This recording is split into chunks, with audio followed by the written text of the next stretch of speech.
Stay tuned for a special edition of the Multifamily Deal Lab podcast. Welcome to the Multifamily Deal Lab podcast, where we dissect a deal before your eyes and ears so you can discover the strategies and tactics that got each deal to the finish line. Strategies and tactics that you can put in your own toolbox to get you to the closing table. From sourcing the deal, raising, due diligence to the property takeover, Multifamily Deal Lab shows how you too can get the deal done. And now here's your host, David Lindahl. Hey everybody, welcome to Multifamily Deal Lab. I'm your host, Dave Lindahl. And I am with Brian Burke. And Brian, why don't you tell everybody who you are, where you're from? My name is Brian Burke. I'm from Santa Rosa, California. I'm the managing director at Praxis Capital, a real estate private equity firm based north of San Francisco. Ah, sweet. Okay, so talk about the latest deal that you did. Is this your first deal, or is this one of some? This is one of some. I've got 700 under my belt now, but 700 units, nice. 700 properties, but on the multifamily side, I've done just under a half a dozen deals now on the multifamily, just approaching 1,000 units. Nice, excellent. How long did it take you to get to 1,000? It took me about 6 years. I think I took your apartment house class in about 2008. And that's when I started in large multifamily. Before that, I had a 16-unit, a bunch of fourplexes, duplexes, and that kind of thing. All right, good. So then what was your first deal after your first larger one after you left the boot camp? It's funny. I actually closed it while I was at the boot camp. Oh, wow. I had a 60-unit deal that I had in contract just before the boot camp when I repeated it. So I took the class the first time and learned what I needed to learn. And then I got a deal in contract. When I repeated the class, I closed it while I was at the class. Oh, sweet. So what was the acquisition fee? The acquisition fee was 3% of about $1.5 million. So it was 40 grand. Yeah, about 45,000. So you paid me about anywhere between 2,000 to 4,000, depending on what you paid in the boot camp. The prices differ, and you made 45,000. Is that a deal? Yeah, I think it worked out. Good. So talk about how you got that very first deal, that 60 unit, the larger one. I started to look out of California for real estate and started looking into Texas because California's market was totally overheated. So in my searches around Texas, I decided that if I'm going to go that far, I wanted to do something larger and not look for a single-family house and look for multifamily. So I just started looking around on LoopNet to figure out who the brokers are that were getting deals done. It was a tip that I picked up from you out of the first round I went to the boot camp. And I kind of learned who was getting it done and talked to everyone, find out what they had, and I landed this one. One of the brokers said, "We've got this one. Take a look at it." I did. How long did it take you for that broker to get you a deal? Because everybody's always wondering, how long does it take? After I talked to a broker the first time. Yeah, it's funny. It probably took maybe 6 months. It was a while. I had been pitched a lot of deals and looked at a lot of them, but just trying to be very conservative. This was the first one I could get that worked. It takes a while to get your foundation built when you first start. It does. Yeah, you gotta build trust with them. They gotta know that you're real, that you can get it done, and they test you. They'll throw you a bad deal to see if you bite on it. Yeah. And they want to know if you're a sucker or if you're smart. Yeah, absolutely. All right, so then you progressed to this latest deal that you did, 276 units? 276 units, yeah, and we've done a couple in between. We've done a 54 unit that we bought, fixed, and resold, and then we bought a couple of 140 unit deals. And how much did you make on the one you resold? So did you buy it in the purpose of fixing it up and reselling it quickly, or did you hold it for a few years, or what happened with that one?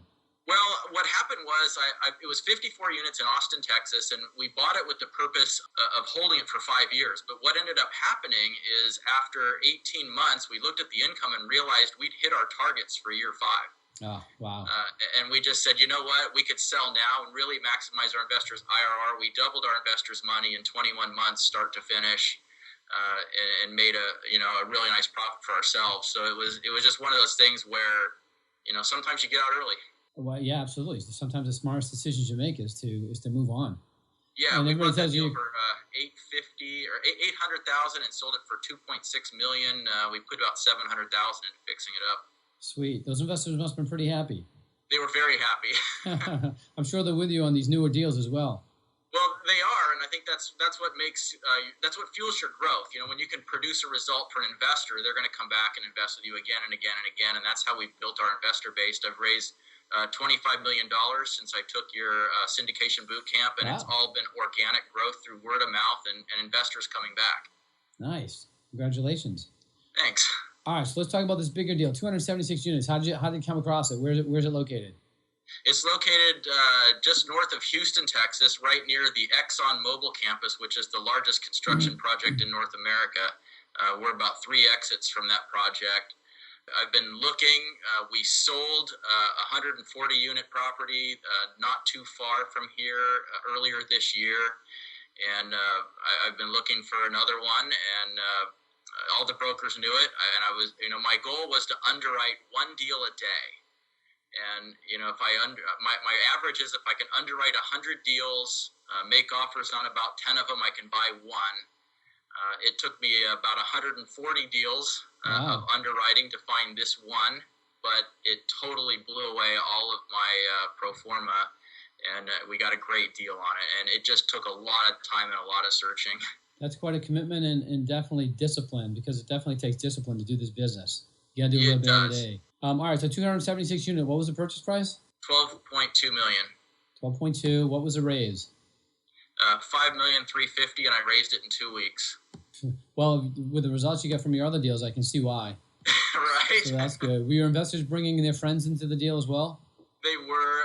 A lot of the investors were ones that had cycled out of previous deals, but half of the investors were brand new and first-time investors that were referred by other investors or by word-of-mouth referrals. They'd seen us in the press or whatever it may be. But out of the raise, even though half of the investors were existing investors, they brought 3/4 of the money because, each time the investors would invest in the next deal, they would invest more than they did in the first one. Yeah, they don't tell you how much money they have until you perform for them, and then all of a sudden they have a lot more money. That's right. Yeah, it's funny how that works. So where do you find your investors? What did you take out of that syndication boot camp that allowed you to go out and get $25 million worth of investors? Well, it started out with just friends and family and, just kind of going out, more friends than family because my family didn't have any money. So just kind of going out there and actually I left a law enforcement career just before I took that syndication boot camp. And I kind of told everybody at the station house, I'm putting in my 2 weeks notice, and you all need to come to this room. I'm going to hold a little seminar on what I'm doing with my real estate business. And I went in there and told everybody what I was doing, and I walked out of the room with $500,000 and 28 investors with guns. Wow, that's pretty smart. So that was kind of where it got started. And from there, it was just a matter of utilizing those funds to produce a track record, produce results, get noticed by people that saw that track record and results. And it grew completely organically over time. Nice. Because not only did you get them in good quality deals, but I'm sure you communicated with them on a regular basis. And that's key. Communication is key, absolutely. Communication and performance. If you can do those two things, you can raise money. Yep, absolutely. All right, so 276 units, $12.2 million, $5.2 million raise or something like that. Any value add? A lot of value add. We're putting in almost $3 million. Wow. Yeah. So that means you're going to be all in at like 15 too. Yeah, it'll be just under. I think our all-in is going to be around 14.8, somewhere 14.9. And then we've got, we're doing a complete exterior renovation, every interior needed to be upgraded. We've owned the deal since July. We've already completely re-sided all 276 units, exterior paints in process, landscaping, parking lot, full interior. We've got about 28 done so far and 200 and something to go. What was the occupancy going in? The occupancy going in was 92. Oh. And so you found a performing yet tired asset, and exactly. Is it a B or a C? It's a C-ish, C+-ish. We're going to make it a B-. So it must be in a B area. It is. It's in a B+ to A area, actually. It's surrounded by A properties and office. Okay, so going in, what were your numbers? What was your cash-on-cash return?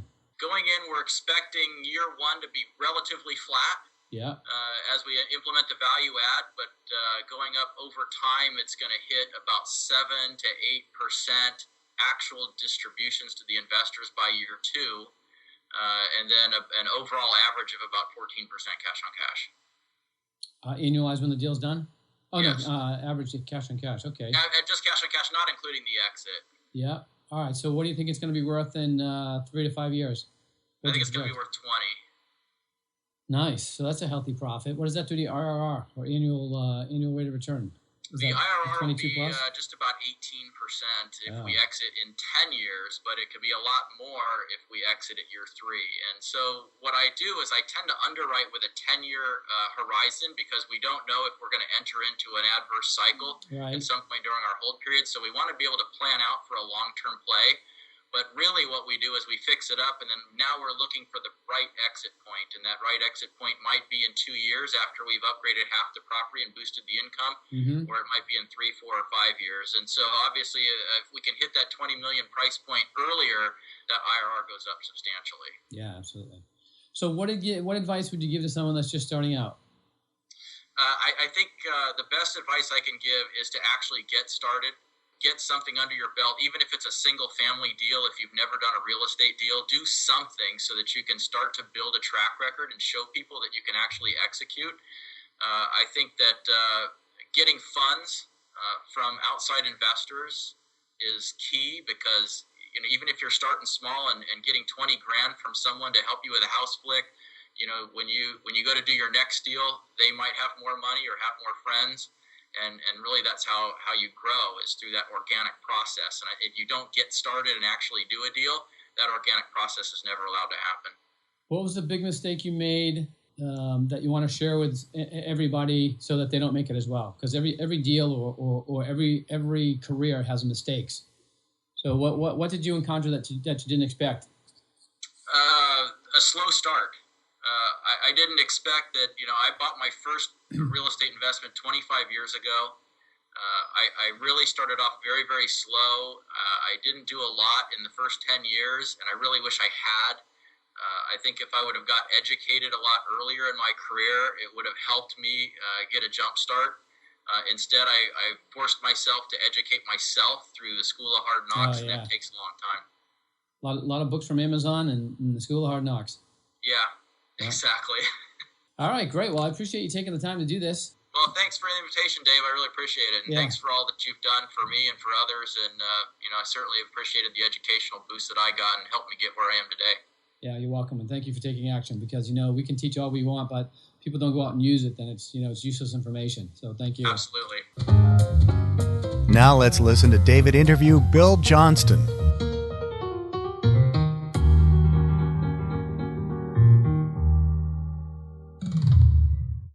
So how many deals have you done?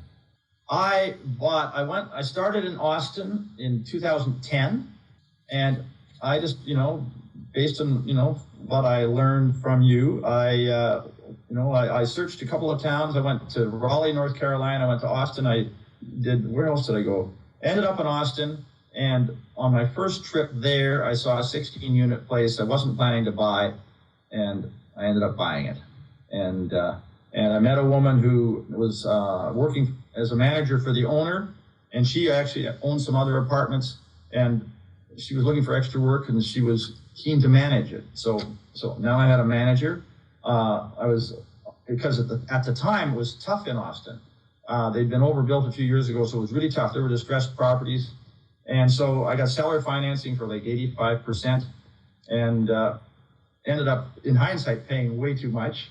But that was fine. I was in the market. I was learning, and this woman, the manager, was very helpful. And the property next door came available about 8 months later, quite a bit cheaper, another 16-unit place, and another chance of pretty high leverage seller financing.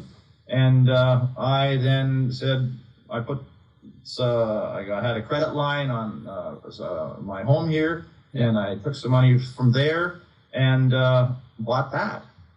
And then that was in June 2011. That was a good time to be buying. Oh, yeah, but it was still sleepy there. I mean, people were very excited. They were still feeling burnt out by 2008 and 9, and burnt out by they crashed earlier because they'd overbuilt so much. Yeah.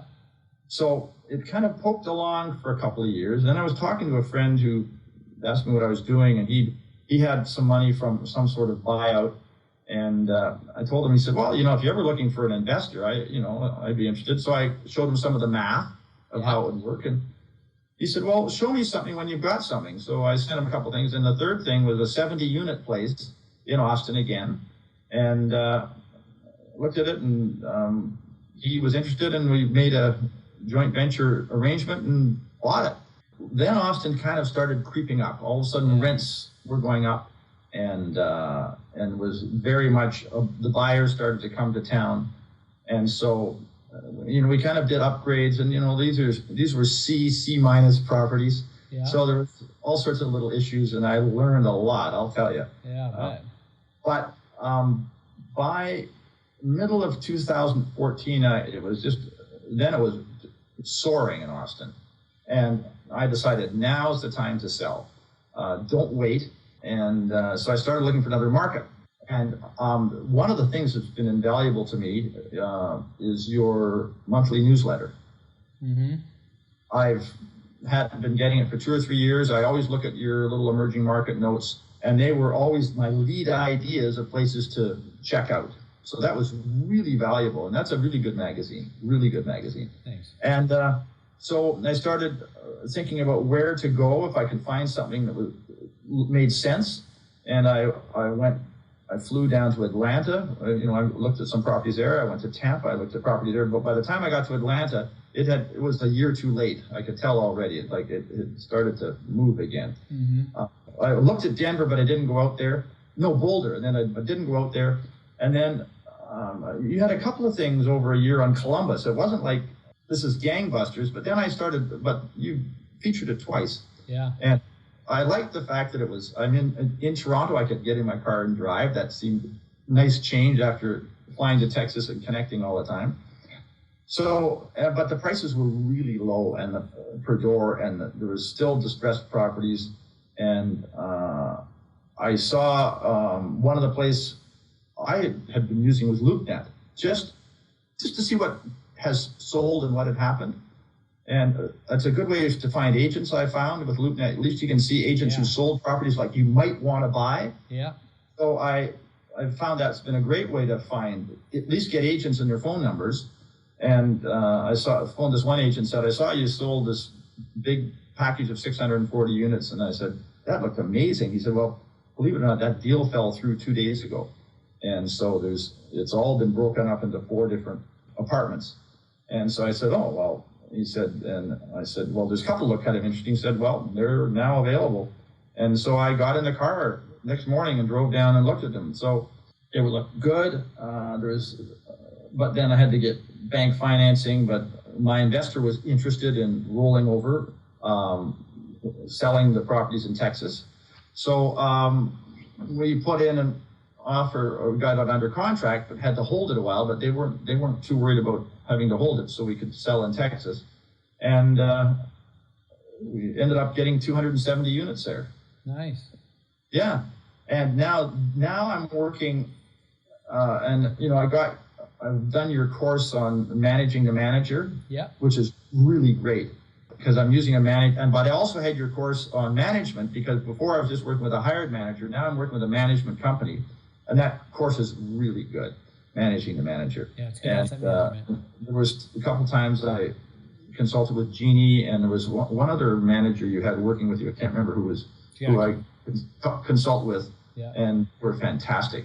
And at one point early on, they were going to look like there was a couple of bumps. They would, for a fee, they would come to the property and help work through the problem. So that's a really good resource you offer for sure, especially to people in the early years of trying to manage things and make sure it's going as well as it should. Yeah.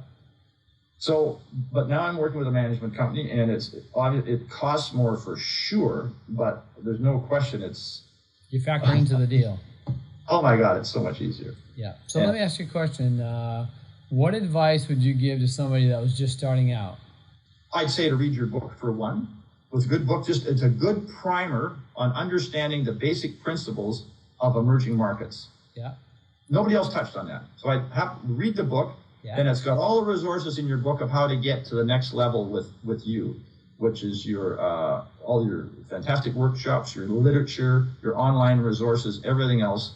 So I think that's what I would say first. Just, you want to understand, get a primer on how to judge emerging markets and when you should or should not be buying and everything else. And so with that knowledge, then you can really enter your world and feel that you're not like complete neophyte. So, and then if you haven't got any money, then you're going to have to get involved with you and how to help figure out how to work with investors and sell investors and pitch investors and everything else, which is very valuable. But if you've got a little money of your own, which I did, that helped me get my first property. And then once you're in the market, things start to change. You really, you start, when you go down, I was going down every month at the beginning, then every second month after a while. But then I'd always go out with the agents that I met and tour properties, see what was happening, get a sense. And then you'd be sent the listings, which was fantastic. Yeah. And, then, with this one investor I had, if the deal looked good, he was good to go with it. So what would you say was the biggest surprise that came up during your deals that you didn't expect? Is there one thing that jumps out? Whoever's managing your property is really, really important. Yeah, they're the key. That is everything. So we had some bumps. The woman I had in Texas was a brilliant manager. On one hand, the units were always full, even when Austin was a little soft on vacancy. She always had the full. People always wanted to be in her buildings because she liked to build community, which is fantastic. But she was horrible on the admin side, like horrible. She was like, when I discovered this about a few months in, that she was struggling in Excel to kind of keep the books. It was like, so that, it's really important you try and learn and understand, and you offer those resources for people to really understand the nuts and bolts of management. You need to know what the managers know. You don't have to be efficient at it, but you need to know what they need to know in order to run your property so you can asset manage it properly. It makes such a difference. I mean, you could just trust somebody, but you're not going to do nearly as well. And, I think the fear of everybody, and I'm sure you've probably, over all your deals, if it ever starts negative cash flow, that's a scary, scary time. Sure is. So it's really important to be as educated as you can. Yeah. And it's just the best business in the world if you've got the knowledge and you're careful, but you've got the guts to kind of just go out and do the first one. And I think the other thing, somehow, somewhere, have some cash reserve, have some credit line always there for an emergency. Ideally, I would say that. Yeah, you can do that. Some people might be listening thinking, how am I going to do that? I'm broke, but you can do that by raising that a reserve inside of from your private money people. Absolutely. Dave, I came in and started to get a sense of the private money at your boot camp in San Diego, which was fantastic. My son's working with me a bit, and if he's got the energy, we may start doing some of that now. Mm-hmm. But with 270 units, there were just a lot of kind of startup stuff going on. And for sure, the private camp is a really important thing. And I've met some people who have watched, because I'm on their mailing list, and you would know them, I can't remember the names, who I think out of that camp in San Diego have done really well. A couple of them, I get some really good mailings from them, or electronic mailings, and you can see what they're doing, you see what they're putting together, you can get a really good sense of how they're working with investors and how successful they've been. Yeah, absolutely. Yeah, very exciting. It all starts with education, educating yourself somehow. A pleasure, Dave, and I'll tell you what, I'm glad I met you. I would have done none of this if I hadn't gotten connected with you. None. Well, I appreciate that. I appreciate you, taking action steps and moving forward, because that's what it's all about. You can educate yourself, but you don't take action, then nothing happens. And the key is take the first step. I don't care how small it is. Somehow, just take a chance. An educated risk. Absolutely. All right, my friend. Thanks for coming on. I really appreciate it. You've been listening to the Multifamily Deal Lab podcast, where the deals get done. If you'd like to learn more, visit davesfreebook.com. And don't forget to leave a 5-star rating and review, and hit that subscribe button so you don't miss an episode. Thanks for listening.